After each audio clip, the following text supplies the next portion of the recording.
Hey y'all, welcome back to the channel. Man, it's been a while since I got to say that. Life's been super busy, moving into a new house, new shop. Of course, the same old projects y'all have been seeing forever. I sure appreciate all y'all that reached out, checked on me, saw what was happening with the channel. In between the last video and today, I've still been plugging away at the green CJ5. It's registered, it's insured, it's on the road. I've been driving it to work like 5 days a week. It's running awesome. But that doesn't mean I'm done with it. You'll see it again on the channel, I'm sure. Today though, I'm super excited to get back to work on the old Willys Jeep, the 3B. It's finally time to pull out the old drivetrain and throw in the new one. Now, if you're just tuning into this, I've got several videos leading up to this. The 4-speed swap for the Willys Jeep. Make sure you go back and check all them out. It explains what I'm doing, why I'm doing it, and how I got here. I'm ready to take this old 3-speed out, put in the 4-speed, put in the new transfer case, bolt that overdrive on, and then hopefully get the body back on it. But one thing at a time, let's get into it. First thing to go, unhook the drive shafts, tie them up out of the way, and then I'm probably just gonna drop the cross member, slide it back. I got my transmission jack and everything. And of course, throw a jack and a block of wood up under the engine to support it. All right, so here we go.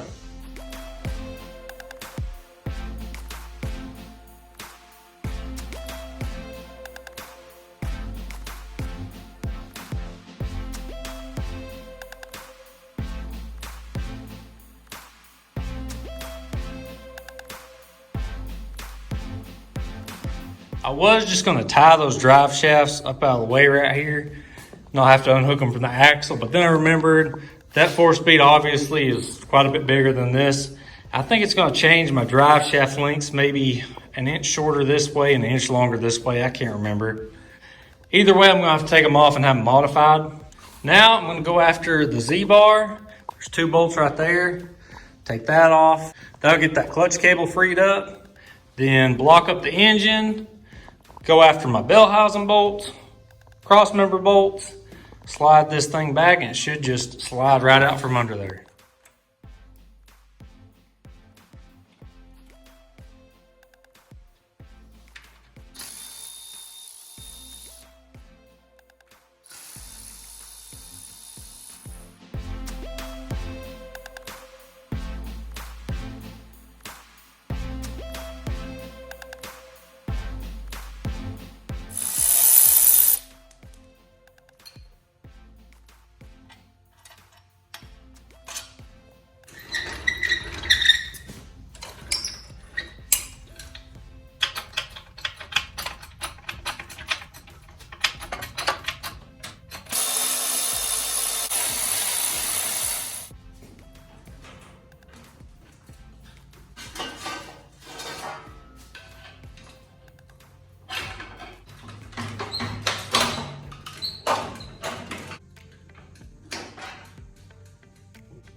Well, I couldn't really ask for it to go much better than that.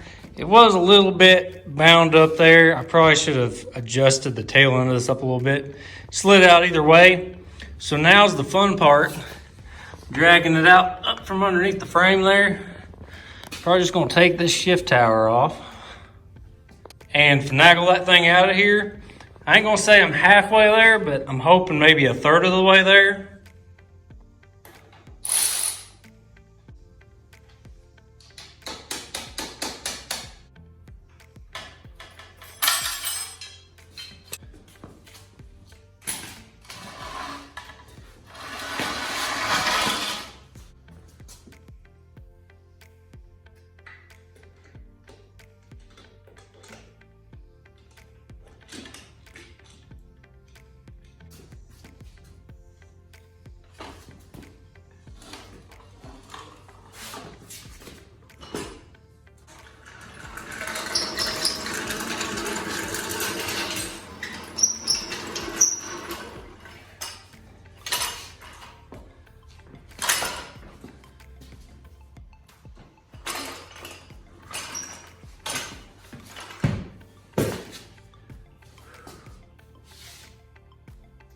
All right, now this is when all my problems are about to start. I'm hoping all the homework and all the research is paid off and I didn't miss something, but I feel like there's gonna be a little something somewhere.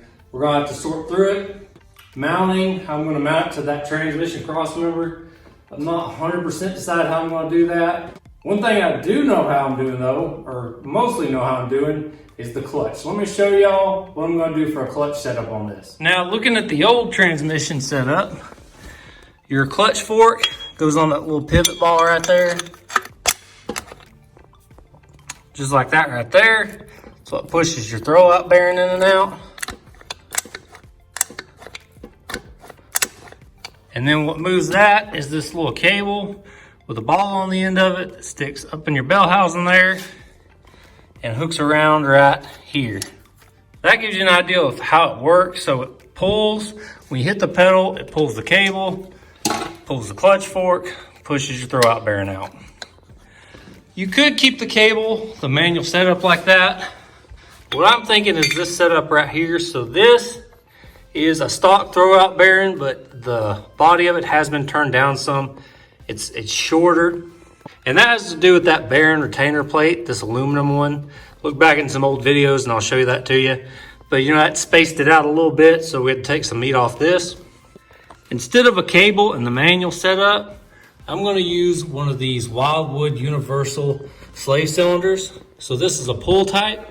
What I really like about this is the shaft that actually comes in here, the rod. It actually has this little, let me take it off here.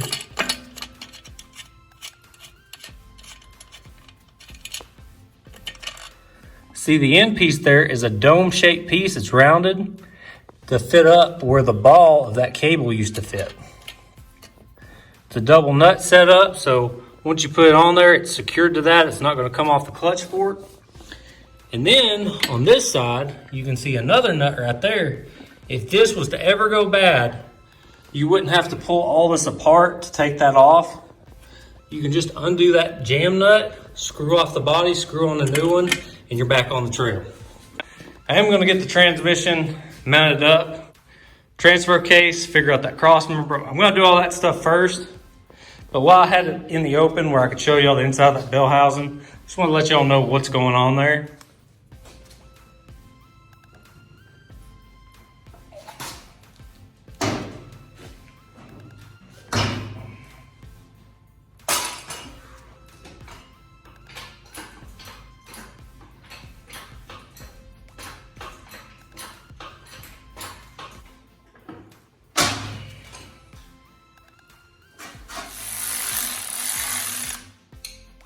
Well, it looks like all my planning paid off. You couldn't ask for a transmission to bolt up any easier than what that just did.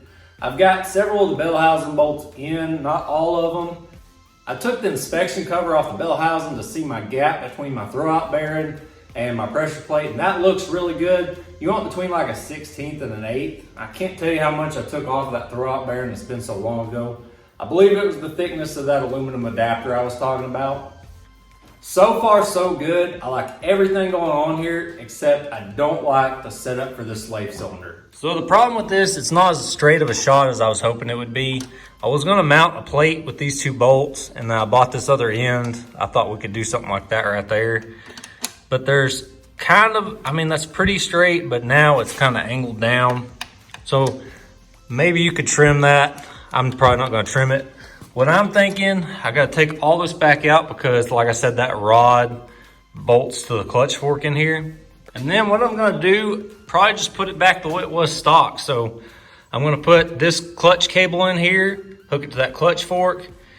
It'll come out somewhere up in here, I guess. And then I'm gonna put the pivot bar back on with the transfer case, wherever it lands up in here. Now it's gonna be farther back because this is obviously a lot bigger transmission than what I had.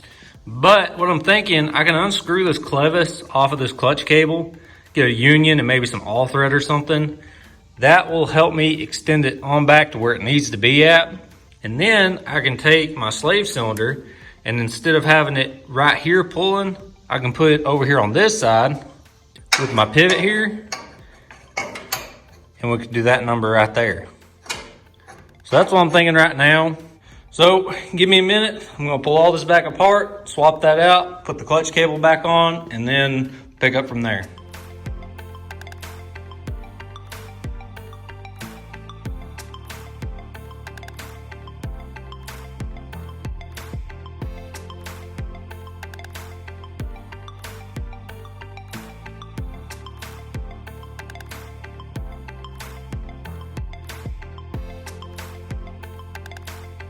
Well, fortunately, went back on just as easy the second time as the first, but unfortunately, it looks like that slave cylinder, because it was all cockeyed and everything, it was putting pressure on that. So you can see the gap between the bearing and that pressure plate finger there has got a lot bigger. This is a 7/32 Allen wrench that just goes right between it. My feeler gauges went missing, but fortunately, that's a pretty snug fit. I feel comfortable using that for a measurement. So that means I gotta take it all back out a third time.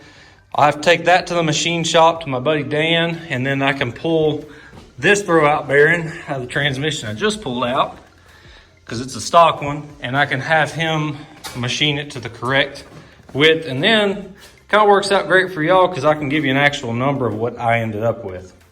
So I think what I'm gonna do, go ahead and pull it all back apart so I can get that bearing out, get it down to the machine shop, put it back together without the throwout bearing, and I can go ahead and start figuring out my crossmember setup in the meantime. I actually scratched that. I had to go run some errands, so I run by Dan's shop and he fixed me up. So this is the one that he machined down. We put, it's gonna be an 1/8 inch spacer. We found a washer that was 140. So it's still within spec. I think 0.075 is our clearance now. I'll measure it again once it's back in the Jeep though. This is what your stock one would look like though. We were just gonna machine this one down. This is actually like an aftermarket replacement one. This is OEM. And they put the spring hook really high up on there, whereas this one kind of in the middle. So it's easy to machine this one down. This one I would have had to redo that spring hook somehow. I did swap the bearings though, so now it's got a new bearing on this old housing here. Final dimension on this ended up being like 1.77, I think. Let's see here. 1.77. So that gives you a ballpark what you're shooting for. Mine is on the lower end of that tolerance. Mine's gonna run the risk of being too tight. An 1/8 inch would have given me a little bit more play, but it says between a 16th and an 1/8. I'm above a 16th according to paper. So let me throw this back in there and I'll see what we got. I got all that put back together. Still wasn't happy with the gap. So the shim that Dan made me was 140 thousandths thick. So I ended up actually from McMaster-Carr, I found these shims on there. They're 1.5 ID and I think they were 2 1/8 OD, which is too big. I put them all on the throwout bearing, took them to a grinder and just worked them down. So they're not perfectly round, but they do the job that I need them to do. What I ended up doing, take that 140 spacer out. I put 80 thousandths in. These are 20 thousandths a piece. So I think that should make my final number like 171, I want to say. One more thing I did want to add too is there is adjustment in the slave cylinder that I probably could have adjusted, just preloaded that fork to take up whatever gap I wanted. I don't know if that's a good idea. I don't know if that's good practice. That's why I just went ahead and got everything shimmed out correctly. So from the very starting point, there should be just enough stroke for it to be correct. But I am curious, let me know down in the comments if that is something you've ever done. Well, y'all, I think this is a good stopping point. Pretty much everything up to this point has been really detailed, bolting it up.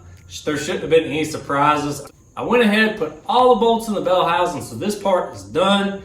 The next part will probably be figuring out the cross member, adapting it to the T18. That means the transfer case needs to go on because there is a mount that goes on the transfer case to the cross member. After that's figured out, it will probably be the slave cylinder, the whole clutch assembly deal. I've got to figure all that stuff out. After that, measure up for the new drive shafts. Probably modify the ones I've got. I think I might price, see how much some brand new ones would be, because I would like a double cardan joint on this transfer case back here, but I'm just gonna see how that goes. I'm sure Dan is more than capable of shortening and extending those to match up with this. And then of course the cherry on top, I gotta put that overdrive on. This is exciting stuff, y'all. The anticipation building up to this moment has just been so much fun. Hunting down all the different parts and figuring out how to make this bolt to wear, talking to different people, talking to people to get stuff machined. It's been a blast. It's wild that I've come this far, and hopefully within the next few weeks, I finish this whole drivetrain swap out, get all the little bugs worked out, and get back on track with finishing up this 3B. Like I said, all the previous videos of this are in a playlist on my YouTube channel. Make sure to check all those out and get you caught up. I sure appreciate y'all checking out this week's video. I hope you enjoyed it. I'll see y'all next time.